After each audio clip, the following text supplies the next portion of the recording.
Real wealth is stealth, and some of y'all are way too loud. Some of you guys are not playing Metal Gear Solid correctly. Shout out to my insiders who may know that reference. But I wanted to talk about this topic today. I saw a comment and read in a book that real wealth, a truly wealthy person, is stealth.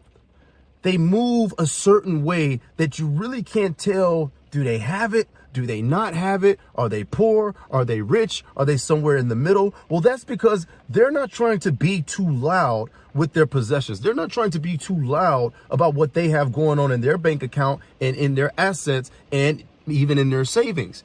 Some of you guys, and I'm not calling out anybody specifically, I'm speaking generally to our mindset and to us.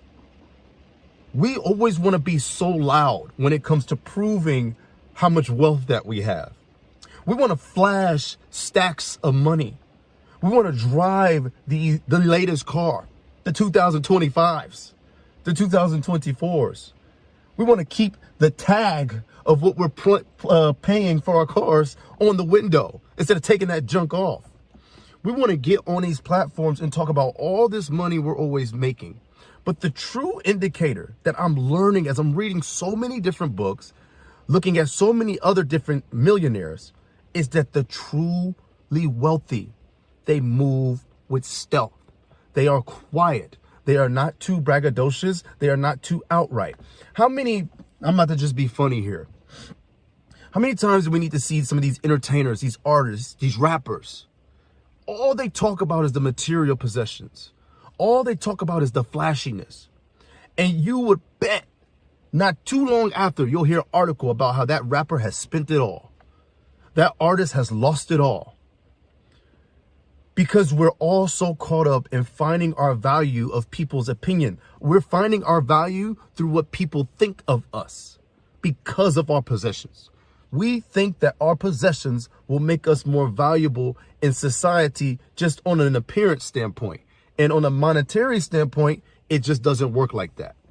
In fact, it's embarrassing. And to me, I think of the exact opposite. When I see a person trying so hard, when I see a person trying to be flashy, they have to have the latest Jordans. They have to have the name brand jacket. They have to have this watch. They have to have that cologne.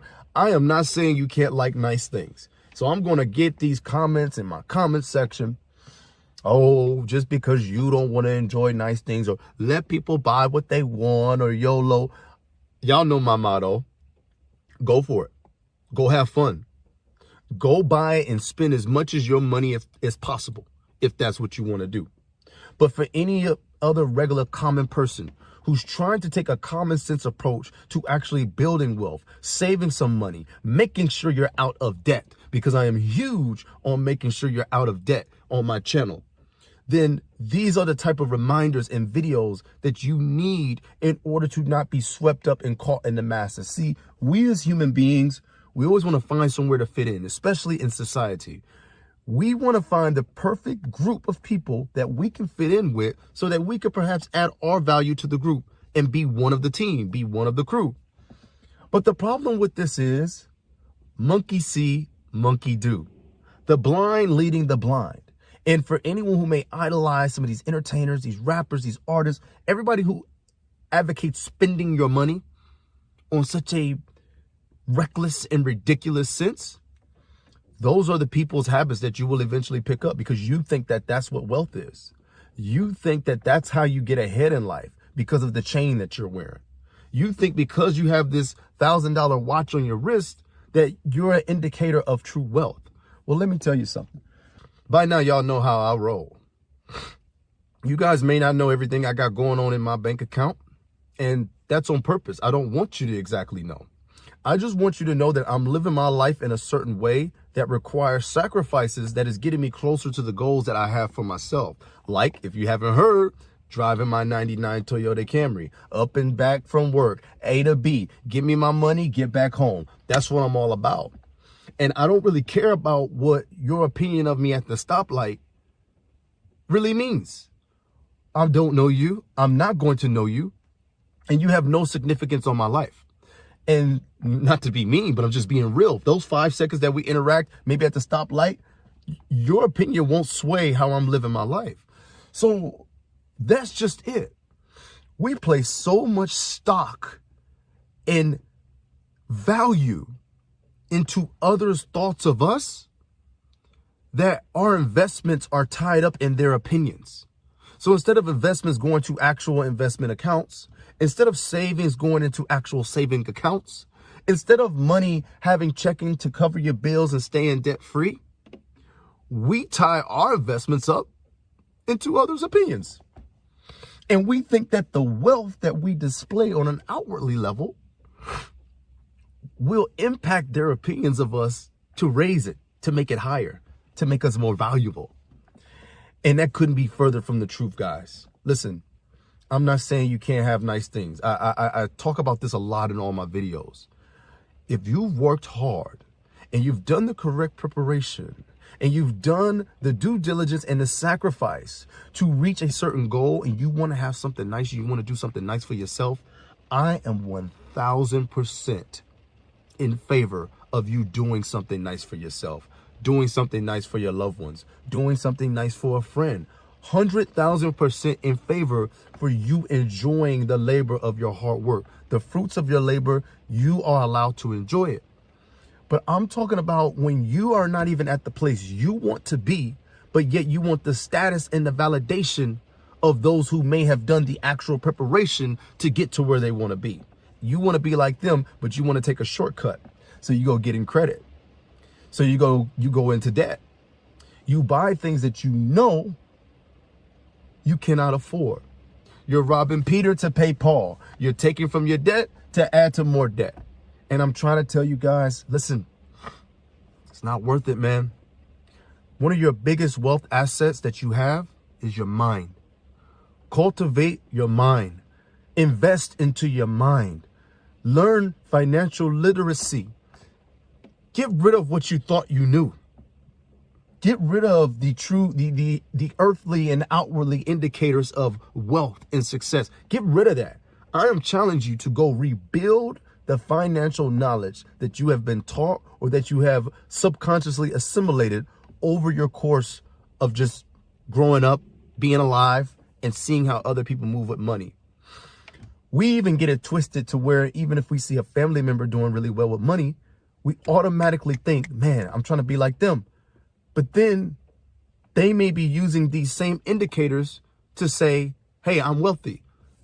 But I'm telling you, true wealth just moves differently.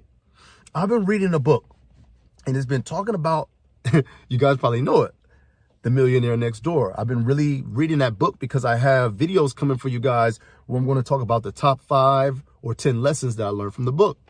You guys don't understand. The research that was done on these books have been through various everyday regular millionaires. They're not famous. They don't have to be celebrities. They're regular people who have achieved a status that I'm sure we would all love to achieve.